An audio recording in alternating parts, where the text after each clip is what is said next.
বেনামাজি আল্লাহর দুশ্মন। আল্লাহ আপনারা খাওয়াই কি লিগে জানেন? দুনিয়াটা আল্লাহর কাছে কিচ্ছু না, এই জন্য আপনি খাওয়া পান, তাহলে খাইতে পারতেন। লাউ কানাতিদ দুনিয়া তা'দিলু ইনদাল্লাহি জানাহা বাউদাতিন মা সাকা কাফিরান শুরবাতু মিন মা।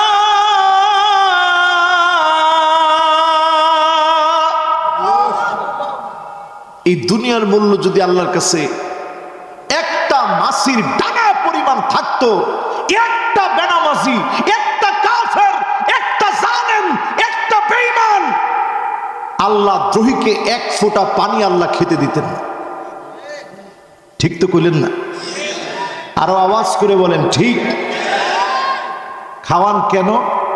দুনিয়ার কোনো মূল্য আল্লাহর কাছে নেই, এই জন্য আল্লাহ খাওয়াচ্ছেন। এখনো যারা নামাজ পড়েন না,